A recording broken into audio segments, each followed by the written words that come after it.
Hi everyone friends हम पढ़ रहे थे छायावाद युग। ठीक है, छायावादी युग के अंदर हमने यहाँ तक कंप्लीट किया है और उसके बाद जो हमारा पॉइंट है प्रकृति चित्रण का स्वरूप, यहाँ से पढ़ना बाकी है फ्रेंड्स। तो प्रकृति चित्रण का स्वरूप हम पढ़ते हैं। छायावादी रचनाकारों ने रूढ़ मान्यताओं के विरुद्ध सामाजिक स्वाधीनता और वैयक्तिक चेतना पर बल देने के साथ प्रकृति प्रेम को भी अपनी काव्य भूमि के रूप में चुना। देश प्रेम या राष्ट्रीय जागरण से समृद्ध उस दौर की अनेक कविताओं का उत्सव प्रवृत्ति प्रेम में निहित है। देश प्रेम का आखिर प्रकृति से क्या रिश्ता है, इसे आचार्य रामचंद्र शुक्ल ने बखूबी स्पष्ट किया है।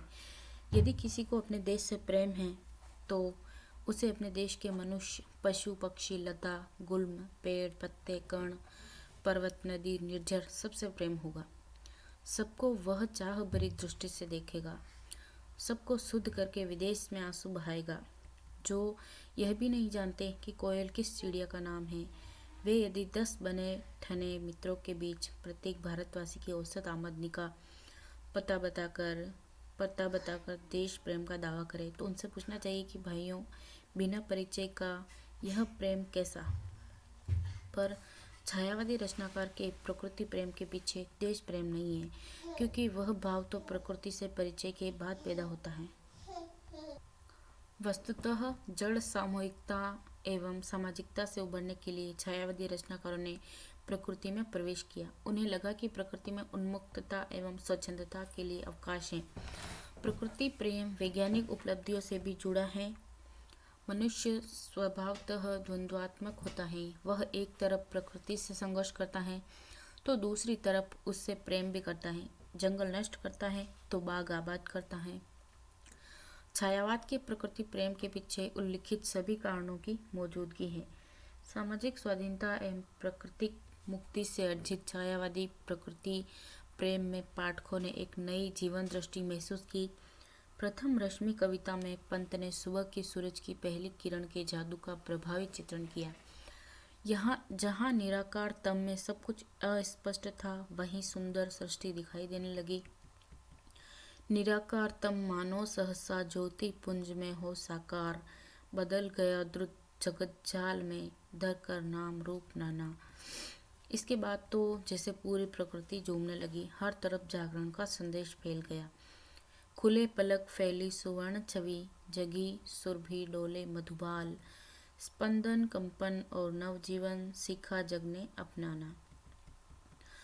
नवजीवन की यह अर्थ छवि छायावादी कवि की निजी विशेषता है। छायावादी कवियों ने स्वतंत्र प्रकृति चित्रण में जो मिसाल कायम की, वह आधुनिक हिंदी कविता में एक उल्लेखनीय संदर्भ है। कहना न होगा, इससे प्रकृति की स्वतंत्र सत्ता का बोध हुआ। जहाँ पहले अधिक से अधिक प्रकृति का चित्रण कथा प्रसंग अथवा मानवीय क्रिया की पृष्ठभूमि में किया जाता था, वहीं छायावादियों ने प्रकृति को इतना महत्व दिया कि किसी अपरिचित और छोटे से फूल या पौधे को भी स्वतंत्र रूप से कविता का विषय बनाया। ओस की बूंद पर कविता के पूरे विधान को रचा गया। पंत ने बादल पर एक पूरी कविता लिखी। उपेक्षित प्रकृति को छायावादी कवियों ने पूरा सम्मान दिया और इस प्रक्रिया में उसे मध्ययुगीन बंधनों से मुक्त किया। महादेवी वर्मा ने प्रकृति की विराटता को माँ के गरिमामय रूप से संबद्ध करते हुए कहा, इन स्निग्ध लटों से छा दे तन, पुलकित अंकों में भर विशाल, जुक सस्मित शीतल चुंबन से अंकित कर इसका मृदुल भाल, दुलरा देना बहला देना, यह तेरा शिशु जग है उदास। आधुनिक दृष्टि ने जिस विराट चेतना को देखा था, उसके सम्मुख प्रकृति के प्रति ऐसी श्रद्धा स्वाभाविक थी। नामवर सिंह ने लिखा है, वस्तुतः प्रकृति ने जिस दिव्य रूप में आधुनिक मानव को दर्शन दिया था, उसकी विराटता के सामने कवि की यह श्रद्धा स्वाभाविक है। इसलिए कुछ कवियों ने विश्व सुंदरी प्रकृति पर चेतनता का आरोप करके उसे विश्व प्रिय शक्ति का रूप दे दिया और कुछ ने प्रकृति की अनेक रूपता में परिवर्तनशीलता परिवर्तनशील विभिन्नता में तारतम्य खोजने के फलस्वरूप उसके कारण पर मधुरतम व्यक्तित्व का आरोपण करके अपना प्रिय बना लिया। पहली प्रवृत्ति प्रसाद की है और दूसरी महादेवी की। छायावादी कविता के विश्लेषक यह मानते हैं कि छायावाद पूर्व के युगों में प्रकृति के इस विराट रूप का चित्रण नहीं मिलता, स्त्री का स्वरूप। छायावादी कविता प्रकृति के साथ स्त्री को भी कविता के प्रधान विषय के रूप में चुनती है।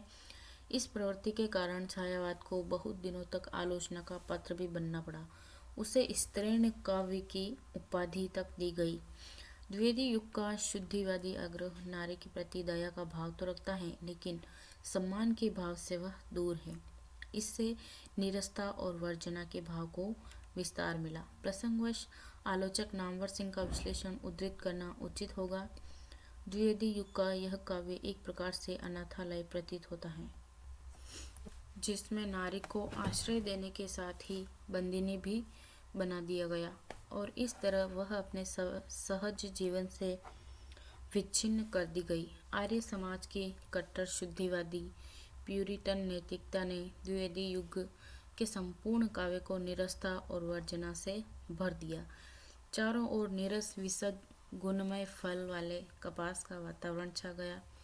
छायावादी कविता ने नारी चित्रण दो रूपों में किया। वह दैहिक रूप जो पुरुष के शाश्वत आकर्षण का विषय है, उसने छायावादी कवियों को प्रभावित किया। दूसरा वह रूप जिसमें स्त्री को बंधन मुक्त करने की चाहत है। कहना न होगा, छायावाद नारी के प्रति मानवीय सहृदयता की दृष्टि रखता है। सुमित्रा नंदन पंत ने लिखा है, देवी माँ सहचरी प्राण। साहित्य में पहली बार स्त्री एवं पुरुष के बीच वैयक्तिक स्वच्छंद प्रेम का अभ्युदय हुआ। इस स्वच्छंद प्रेम का अनिवार्य सिरा व्यक्ति स्वातंत्र्य से जुड़ा है। नारी को प्रेयसी का ऊंचा आसन इसी चेतना के कारण दिया गया है। छायावादी कवियों ने प्रेयसी, प्रिय, प्रियतमे और सजनी जैसे बंधनों का प्रयोग बहुतायत रूप में किया। इन संबोधनों के चलते छायावादियों को सजनी संप्रदाय जैसे उपहासों का सामना करना पड़ा। लेकिन खिल्ली उड़ाने वाले दरअसल स्त्री पुरुष समानता के रूढ़िवादी संबंधों के कायल हैं। यह स्पष्ट होते देर नहीं लगी। जयशंकर प्रसाद की कामायनी में मनु के जीवन में प्रेम की दस्तक बहुत सुंदर रूप में अभिव्यक्त है। श्रुतियों में चुपके चुपके से कोई मधुधारा घोल रहा, इस नीरवता के पर्दे में जैसे कोई कुछ बोल रहा है। स्पर्श मलय के झिलमिल सा संज्ञा को और सुलाता है। पुलकित हो आंखें बंद किए तंद्रा को पास बुलाता है। उठती हैं किरणों के ऊपर कोमल किसलई के छाजन सी, स्वर का मधु निस्वन रंध्रों में जैसे कुछ दूर बजे वंशी था। व्यक्ति सोचता आलस में, चेतना सजग रहती दुहरी, कानों के कान खोल करके सुनती थी कोई ध्वनि गहरी। यही प्रेम काम में रूपांतरित हो मनु में एक और जीवन की चाहत उत्पन्न करता है, साथ ही कर्म की प्रेरणा भी प्रदान करता है। इस प्रेम को निराला की कविताएं अलग अंदाज में पहचानती हैं। वैसे तो अनेक कविताओं में उन्होंने प्रेम का परोक्ष चित्रण किया, लेकिन उन्होंने 1932 ईस्वी में प्रेम के प्रति एक कविता लिखी। इस कविता में वे प्रेम के स्वरूप पर टिप्पणी करते हैं। प्रेम सदा ही तुम असूत्र हो, उड़ उड़ के हीरों के हार, गूथे हुए प्राणियों को भी गूथे न कभी सदा ही सारा। प्रेम के इस स्वरूप में बंधे प्रेम की आकांक्षा प्रकट हुई। पंचवटी प्रसंग कविता में महाकवि प्रेम को उदात्त की अवधारणा तक ले जाते हुए कहते हैं, छोटे से घर की लघु सीमा में बनते हैं शुद्र भाव, यह सच है प्रिय। प्रेम का पयोधी तो उमड़ता है सदा ही निसीम भू पर। प्रेम की प्रगल्भता के चित्रण की दृष्टि से उनकी प्रगल्भ प्रेम कविता बेहद उल्लेखनीय है। नीरस जीवन में सरसता के आग्रह से युक्त उस युग की प्रेम कविताओं ने छायावादी काव्य को पूर्ववर्ती कविताओं से अलग और विशिष्ट रूप प्रदान किया। छायावादी प्रणय भावना स्त्री एवं पुरुष दोनों के पारस्परिक मानस द्वंद्व का परिणाम है। मध्य युग में नारी इस स्वतंत्र मुद्रा की अधिकारिणी नहीं थी। छायावाद में असमानता का स्वर अलविदा हो गया। भावावेग युक्त छायावादी प्रेम में उद्दाम भाव तो अभिव्यक्त है, पर अश्लीलता के निषेध के साथ। निराला की राम की शक्ति पूजा में इस नवीन प्रणयानुभूति का बेहद मार्मिक चित्रण हुआ है। राम और सीता के उत्कट लगाव का यह स्वरूप तुलसीदास की कविता में भी नहीं था। याद आया उपवन, विदेह का प्रथम स्नेह का लतांतराल मिलन, नयनों का नयनों से गोपन प्रिय संभाषण, पलकों का नव पलकों पर प्रथमोत्थान पतन, कांपते हुए किसलय झरते पराग समुदय, गाते खग नव जीवन परिचय, तरु मलय वलय, ज्योतिः प्रपात स्वर्गीय, ज्ञात छवि प्रथम स्वीय, जानकी नयन कमनीय, प्रथम कंपन तुरीय। प्रेम की इस उदात्त चेतना के उद्दाम आवेग में सारे बंधन टूट गए। रूढ़ियों पर प्रहार की यह आधुनिक दृष्टि मुक्ति का समयानुकूल आह्वान करती है। दोनों हम भिन्न वर्ण, भिन्न जाति, भिन्न रूप, भिन्न धर्म भाव पर केवल अपनाव से प्राणों से एक थे। छायावादी सौंदर्य चित्रण और प्रेम की अभिव्यक्ति जिस आदर्शवादी धरातल पर हुई, उसका स्पर्श द्विवेदी युगीन शुद्धिवादिता भी नहीं कर सकती थी। सौंदर्य चित्रण और प्रेम की अभिव्यक्ति की इस विशेषता का वर्णन नामवर सिंह ने इस प्रकार किया है। अभिव्यक्ति भी उतने ही आदर्शवादी धरातल पर हुई। दोनों की ही भूमिका अत्यंत उदात्त है। द्विवेदी युग की शुद्धिवादिता भी इस ऊंचाई को नहीं छू सकती है। उस उदात्त वृत्ति ने ही छायावादी कवि को ऐसी सूक्ष्म सौंदर्य दृष्टि दी है कि उसने नारी सौंदर्य के चटकीले रंगों की जगह सूक्ष्म रेखाओं और वर्ण छायाओं को भी उकेरने में सफलता प्राप्त की। इसी उदात्त वृत्ति के कारण छायावादी कवि को प्रेम की बारीक से बारीक अनुभूतियों को अभिव्यक्त करने की शक्ति मिल गई। साथ ही वह प्रेम का ऊंचा आदर्श भी प्रतिष्ठित कर सका। नारी के अन्य रूपी का भी छायावादी कविता ने वर्णन किया, लेकिन माँ, बहन, कन्या के रूप की अपेक्षा प्रेषिक रूप को ही अधिक प्रधानता मिली। ठीक है फ्रेंड्स, तो छायावादी जो युग है उसका जो अगली जो प्रवृत्ति है वो है जागरण का संदेश। छायावादी कविता ने अनेक बार प्रत्यक्ष रूप से राजनीतिक और सामाजिक संदर्भों में अपनी काव्य अभिव्यक्तियों को प्रकट किया। पराधीनता के दौर में अतीत का गौरव गान या पुनरुत्थान भावना जाति गौरव अर्जित का ही एक प्रयास है। वर्तमान की पराधीनता का हल अतीत की विधियों से संबद्ध किया गया।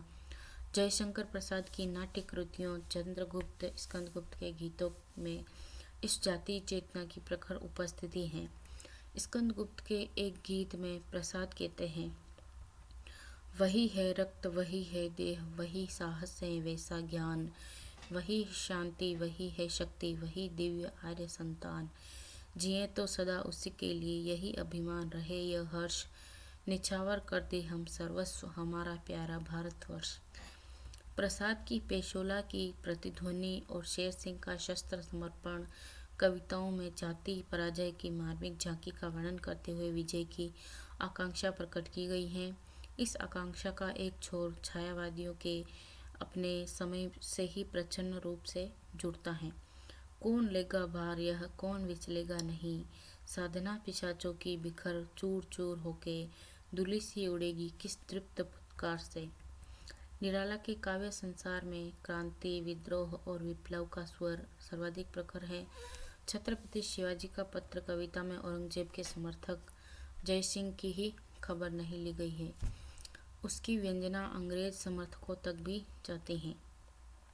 एकीभूत शक्तियों से एक हो परिवार, फैले संवेदना, व्यक्ति का खिंचाव यदि जातिगत हो जाए, देखो परिणाम फिर, स्थिर न रहेंगे पैर, पस्त हौसला होगा, ध्वस्त होगा साम्राज्य, जितने विचार आज मारते तरंग है। साम्राज्यवादियों की भोग वासनाओं में हिंदुस्तान मुक्त होगा घोर अपमान से, दास्ता ले पाश कट जाएंगे। लेकिन यह बात ध्यान देने योग्य है कि अतीत की चर्चा करने के बावजूद वे उस स्वर्ण युग में लौटने की तरफदारी नहीं करते। वहाँ अतीत प्रेरणा स्रोत के रूप में उपस्थित है। छायावादी कवि समकालीन संदर्भों में उद्बोधन का नया संदर्भ अतीत की पीठिका पर रच रहे थे। इसे चंद्रगुप्त नाटक के इस प्रयाण गीत से बखूबी समझा जा सकता है। हिमाद्री तुंग श्रृंग से प्रबुद्ध शुद्ध भारती, स्वयं प्रभा समुज्ज्वला स्वतंत्रता पुकारती, अमर्त्य वीर पुत्र हो दृढ़ प्रतिज्ञा सोच लो, प्रशस्त पुण्य पंथ है बढ़े चलो बढ़े चलो। अगली जो छायावादी युग की प्रवृत्ति है वो है रूप विन्यास। अंतर्वस्तु या कविता के आंतरिक सौंदर्य भावना के अनुरूप ही रूप विन्यास की निर्मित होते हैं। द्वितीय युग की कविता का रूप विन्यास आर्य समाजी सौंदर्य भावना से प्रेरित होने के कारण सादा और सरल है। इस संसार में राग रंग की वस्तुओं का प्रवेश वर्जित है। यहाँ प्रकृति चित्रण का अंदाज कुछ इस तरह है। कहीं लोकियां लटक रही हैं, काशीफल कुष्मांड कहीं हैं, और किसी मार्मिक संदर्भ की पुनर्रचना का अंदाज है। हम कौन थे, क्या हो गए हैं और क्या होंगे भी, आओ विचारे आज मिलकर ये समस्याएं सभी। इससे अलग छायावादी रूप विन्यास अलंकार और रूप सज्जा तथा चित्रण शैली की सूक्ष्मता के प्रति अतिरिक्त सजग हैं, लेकिन इस अलंकार प्रियता रूप और रूप सज्जा की बनावट रीतिकालीन सौंदर्य बोध से भी पर्याप्त भिन्न है। इसे छायावादी रचनाकारों ने अनेक बार स्पष्ट किया। रीतिकालीन सौंदर्य बोध मध्यकालीन सौंदर्य बोध से प्रेरित है, जबकि छायावादी सौंदर्य लोक का प्रेरक आधुनिकता बोध है। रूप विन्यास में छायावादी आकार साम्य के बजाय प्रभाव साम्य पर बल देते हैं। इस संदर्भ में नामवर सिंह की टिप्पणी ध्यान देने योग्य है। छायावाद ने अपना ध्यान प्रभाव साम्य पर विशेष केंद्रित किया, जबकि पुराने कवि आकार साम्य की ओर अधिक दौड़ते थे। जैसे रीति आदि कवि बादल के लिए आकार साम्य पर हाथी की उपमा देते थे, लेकिन जब पंत ने उसे धीरे धीरे उठे संचय सा कहा तो उनका ध्यान बादल के धीरे धीरे उठने वाले धर्म की ओर गया। प्रेषिक को चंद्रिका की झनकार, तारिकाओं के तान वगैरह कहना इसी प्रभाव साम्य का परिणाम है। छायावादियों ने प्रभाव साम्य के ही विस्तार प्रतीक योजना में भी विशिष्टता का निर्वाह किया। आचार्य रामचंद्र शुक्ल ने छायावादी अप्रस्तुतों का विश्लेषण करते हुए लिखा, ऐसे अप्रस्तुत अधिकतर उपलक्षण के रूप में या प्रतीकवत होते हैं, जैसे सुख, आनंद, प्रफुल्लता, यौवनकाल इत्यादि के स्थान पर अनेक द्योतक, उषा, प्रभात, मधुकाल, प्रिया के स्थान पर मुकुल, प्रेमी के स्थान पर मधुप, श्वेत या शुभ्र के स्थान पर कुंद, रजत, माधुर्य के स्थान पर मधु, दीप्तिमान या कांतिमान के स्थान पर स्वर्ण, विषाद या अवसाद के स्थान पर अंधकार, अंधेरी रात या संध्या की छाया, पतझड़, मानसिक आकुलता या क्षोभ के स्थान पर झंझा, तूफान, भाव तरंग के लिए आकार, भाव प्रवाह के लिए संगीत या मुरली के स्वर इत्यादि। कहना न होगा, छायावादियों ने रूप विन्यास की एक नई दृष्टि का उन्मेष किया। पद विन्यास। शब्द समूह की नींव पर रूप विन्यास की पीठिका खड़ी होती है। छायावादियों की काव्य भाषा संस्कृत परंपरा का युगानुरूप परिष्कार करती है।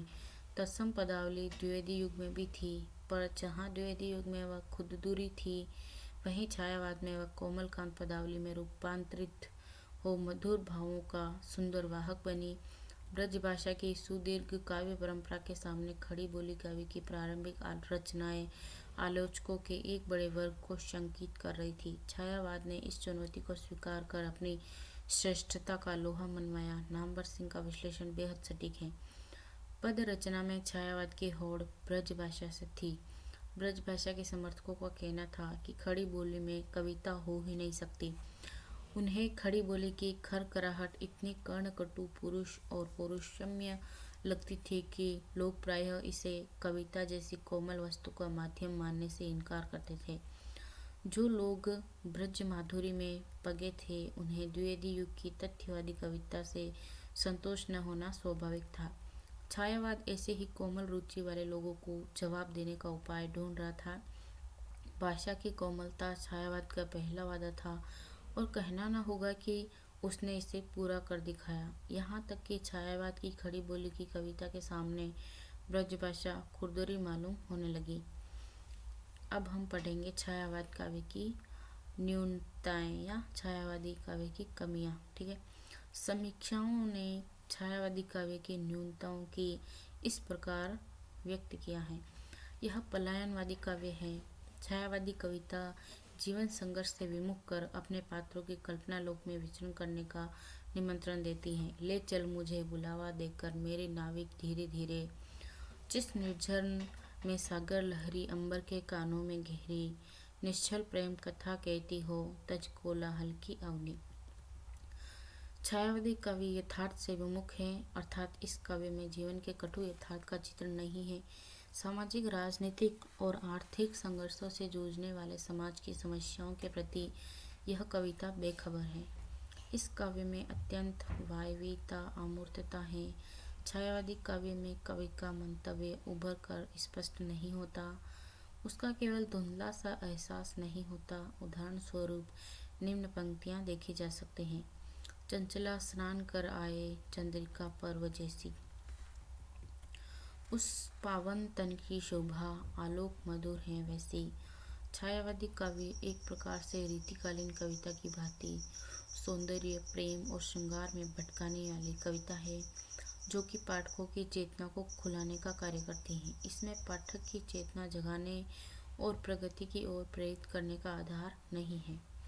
छायावादी कवि व्यक्तिवादी मूल्यों का काक है, जिसमें समाज के लिए नवीन आदर्शों और मूल्यों का काव्य है, जिसमें समाज के लिए नवीन आदर्शों और मूल्यों का अभाव है। पाश्चात्य की दृष्टि से भी आलोचकों ने छायावादी काव्य पर प्रहार किए हैं। इस अमूर्त और दुरूह भाषा का काव्य कहा गया है। सामान्य पाठक छायावादी काव्य की कलात्मक गहराई में उतरने में प्रायः असमर्थ रहता है, इसलिए वह उसका रसास्वादन नहीं कर सकता। विरह का जलजात जीवन, विरह का जलजात वेदना में जन्म, करुणा में मिला आवास, अश्रु चुनता दिवस इसका, अश्रु गिनती रात, जीवन विरह का जलजात। इन्हीं आरोपों और आक्षेपों के कारण छायावादी कविता के साथ पूरा न्याय नहीं हो पाया। आने वाले समय में मार्क्सवादी विचारधारा की प्रेरणा से छायावाद के स्थान पर प्रगतिवाद और प्रयोगवाद जैसे काव्य आंदोलन सामने आने लगे। यहाँ तक कि छायावादी आंदोलन के दो प्रधान स्तंभ सुमित्रानंदन पंत और सूर्यकांत त्रिपाठी निराला भी मार्क्सवादी विचारधारा की ओर अग्रसर हुए। पंत जी की युगांत युगवाणी और ग्राम्या जैसी रचनाएं प्रगतिवाद से प्रभावित मानी जाती हैं। इसी प्रकार निराला की बादल राग, इलाहाबाद के पथ पर, भिक्षुक और कुकुर मुत्ता प्रगतिवादी काव्य सूची में स्थान पाती है। नवीन दृष्टिकोण। छायावादी आंदोलन अब इतिहास की घटना बन गया है। अब बहुत दूर आकर एक तटस्थ दृष्टि से साहित्य चिंतक, आलोचक और साहित्य के इतिहासकार इस पर विचार करने लग गए हैं। फलस्वरूप अब छायावादी काव्य को अलग ढंग से समझा जाने लगा है। इस दृष्टि से डॉक्टर रामविलास शर्मा की एक पुस्तक निराला की साहित्य साधना का उल्लेख करना आवश्यक है। रामविलास जी ने निराला को सामाजिक यथार्थ का कवि, संघर्ष से जूझने वाला साहित्यकार और प्रगतिशील चेतना का वाहक सिद्ध किया है, जिसमें दलितों, शोषितों, पीड़ितों, किसान और मजदूरों की वेदना और संघर्ष की कथा को पर्याप्त स्थान मिला है। डॉक्टर बच्चन सिंह हिंदी साहित्य का दूसरा इतिहास, ये बहुत इम्पोर्टेंट है फ्रेंड्स। जो हिंदी साहित्य का दूसरा इतिहास है, इस ग्रंथ के लेखक हैं डॉक्टर बच्चन सिंह। ठीक है, तो इसको याद रखना है। काफ़ी बार एग्जाम में पूछा जाता है कि हिंदी साहित्य का दूसरा इतिहास नामक पुस्तक के लेखक कौन है, तो वो है डॉक्टर बच्चन सिंह। पुस्तक में छायावाद का पुनर्मूल्यांकन किया है और उसमें से विधायक तत्वों को सामने रखा है। कामायनी एक पुनर्मूल्यांकन नामक कृति में गजानन माधव मुक्तिबोध ने छायावाद का और प्रसाद की काव्य प्रतिभा को मनोवैज्ञानिक गहराई से एक विवा स्वप्न फैंटेसी के रूप में समझाने का प्रयास किया है। इधर विगत वर्षों में डॉक्टर राम स्वरूप चतुर्वेदी की पुस्तक हिंदी साहित्य में संवेदना का विकास, ये भी बहुत इम्पोर्टेंट है फ्रेंड्स। हिंदी साहित्य में संवेदना का विकास नामक पुस्तक के लेखक कौन है, तो डॉक्टर राम स्वरूप चतुर्वेदी हैं। प्रकाशित हुई। डॉक्टर राम स्वरूप चतुर्वेदी ने छायावादी काव्य का पुनर्मूल्यांकन किया और इस काव्य आंदोलन पर व्यक्तिवाद, पलायनवाद और यथार्थ से विमुख रहने के आक्षेपों का तर्कसम्मत खंडन किया है। संक्षेप में डॉक्टर रामस्वरूप चतुर्वेदी का मंतव्य है कि छायावाद को शक्ति काव्य की संज्ञा दी जानी चाहिए।